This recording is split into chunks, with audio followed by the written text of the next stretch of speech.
Good afternoon. Just want to start saying thank you to Kim and the rest of the CADR team, firstly for inviting us and also for today, which I think has been a fantastic event.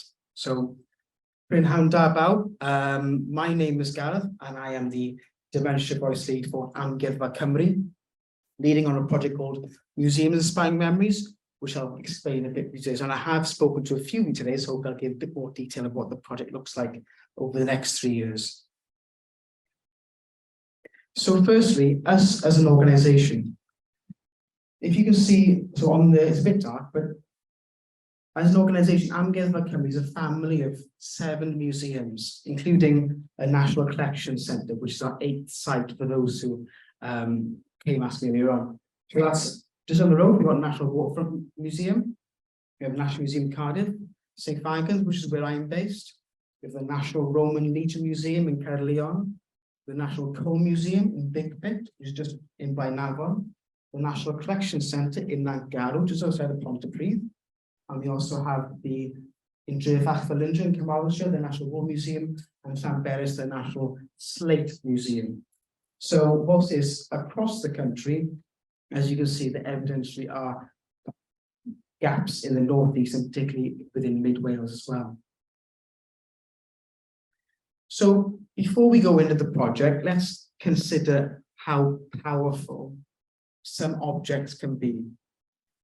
Objects may have practical purposes, but experiences and memories of those particular objects not only change from person to person, but also change as time goes on. And I'll give you one example. If you remember those old irons, the original cast iron irons, whilst to my grandparents and their grandparents were practical items, to me, they were a doorstop. So I have different experiences and different memories of those. So before we go any further, I'll give you about 30 seconds as a room for you all to think of an object, a smell or a taste, something that you know provokes memories or emotions. So I'll give you a few seconds and then I'll open it up to see if anyone wants to maybe share that with the room.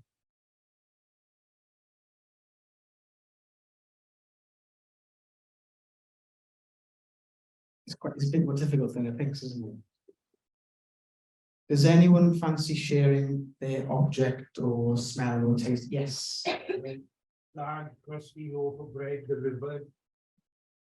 A big crusty loaf of bread. And what memories does that bring back for you? Dog chasing the bee elephant. Jump on the neighbour's wall. And how does that make you feel if you think back those memories? Make me laugh. I'm just sorry for the. So if we consider that, let's take that example there, a crusty loaf of bread and what that means to the gentleman there, and the emotions, the memories that brings back. I'm sure we're all thinking of the smell that comes with fresh baked bread and how that makes us feel maybe hungry. But if we consider that that's one object, and across all of our 7 sites, across all of our collections, we have about 5 million pieces. So if we consider that, you can really start to maybe imagine the potential power that we are sitting on top of as an organisation and the potential benefits and impacts that we can bring to the health and well-being of not only people living with dementia, but those affected by the families and loved ones, people within unpaid caring roles, as well as those within the care sector as well. So I'll briefly share mine. So it doesn't have to be a historical item, but this fiery ginger beer, for me, if I smell it and if I see that print on that can, what that brings back for me is memories of my nan cooking a chicken casserole with the garlic bread, always followed by Viennetta. So I have those foodie memories. But then if you go one step further than that, it reminds me of the dynamic and the relationship between my nan and Papa, who's now in his mid-90s, and only until 3 years ago was she still putting the clothes at the foot of his bed every morning for him to get up and change into, as she did back in the 60s and 70s when she was raising my mum and uncle.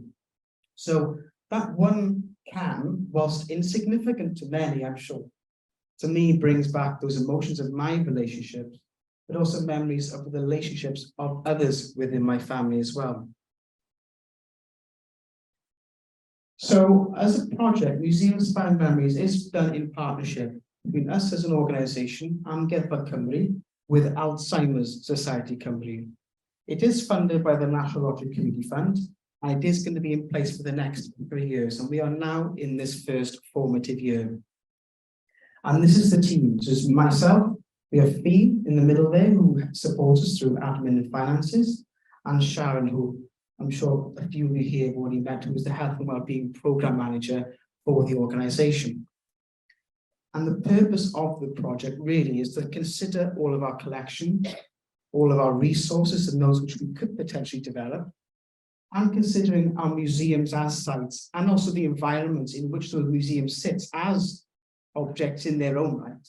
What can we do to use all that together to improve the health and well-being of people affected by dementia? So in this first year, what we have done so far is we produced a baseline report, essentially a picture of where we are now in terms of accessibility, what barriers people experience when they want to come to site or have access to our collections, especially for those unable to come physically to one of our sites. But it's also looked at how people perceive us as an organisation. I think it's only too true that museums as a sector, or the heritage sector, maybe do struggle in terms of more traditional perceptions of us as a sector and also as organisations who we potentially represent, and how accessible we are, and how community of the space that we are, which is something I would like to develop on through this project. So over the next year, so this is just for the first year, so if you can't see at the back, the top one says Dementia Voice in Heritage Group.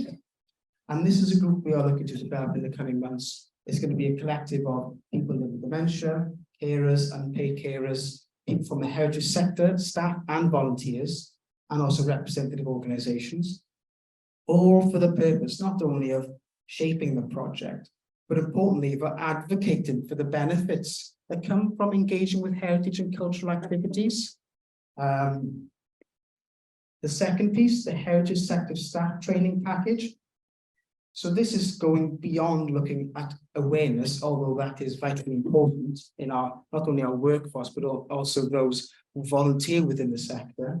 But it's also asking us as people who work or volunteer within that sector, what can we each do differently in our day-to-day roles to help create that supportive and welcoming environment that we want it to be. And that's coming from the perception that it's not just front of house that shape your experience when you come through those front doors, although they are vitally important. It's considering that we within the learning department, what opportunities are we providing for people to engage with their own story, and also the curatorial department. How is information being presented within the galleries? What lighting is being used? All of which shapes our experience of not only taking in that information, if you are interested in learning more, but also your experience of that space as a supporting environment. And then finally, the bit, I forgot to change that term, it's carer support package is what I want to change to. But it's the carer supporters package. This has been developed from a number of carers who told us they lack confidence in using museum resources for those whom they care for. One of the barriers in particular being, again, perceptions, but an expectation of knowing the dates, the historical facts, to even imagine using those resources, whilst that's not the most important bit at all, but using our objects and our collections to prompt and provoke conversation, to explore a person's identity, for want of a better phrase. So what can we do as an organisation to support people within that caring role to use what we have to its best purpose? And I should say, before I move on, whilst that's years 1, years 2 and 3 is going to be a program of activities which we're putting together with that group, which importantly, we're going to be looking to do equitably across all 7 sites, especially considering that the sites differ greatly in terms of resource as well as size, as well as their rurality, whether they were in an urban setting as well. So, whilst my role and the project itself is new, I think it'd be massively amiss of me not to mention the fact that Amgueddfa Cymru's organisation has been doing this work at a number of our sites for a number of years now. So these are two examples, and I'll only cover one because I'm conscious of time. On the right-hand side is objects of comfort. These are activity sheets, which if I've got a few packs at the back of the room there if you wanted to explore more. But on the left-hand side, for those who have been to Big Pit up in Blaenavon, you'll know that it's not a working mine, but it's a mine that is now a museum. So we have organised walking tours around the actual pit itself. So you go into the cage, you descend 300 feet into the actual mine itself. And the gentlemen in the orange overalls, we have guides who are all most of whom are ex-miners themselves. So back in 2017, Sharon developed with people with dementia a dementia-friendly underground tour. So, which was the same tour that we offered to all of the groups, obviously with a few adjustments. But in this example, this is a nice example for me to come to a close on, because it shows this potential impact. That the gentleman in blue that you see in that photo, let's say his name is John, and this is a true story. So when he came to experience that dementia-friendly underground tour, he wasn't able to string many sentences together to begin with. He was potentially have lost or was losing that scale of speech. But when he got to the pit head top, on which you put your hard hat on, your safety equipment, they were saying that you could see that he was starting to engage not only with the environment, but also with the people within that environment. And I think by the end of the tour, he was saying that he was practically taking the tour because John himself was an ex-miner. So if we consider that without having access not only to the items, the equipment which you would engage with on these tours, but also we consider the role of the environment itself as being a provoker of that memory and of those past experiences. And John did often come back with his wife, and his wife did say that I like to bring it back because this is where I get my old John back. So it's a really simple example of one thing that we have done. So it kind of opens your mind to the potential that we could deliver across all 7 sites.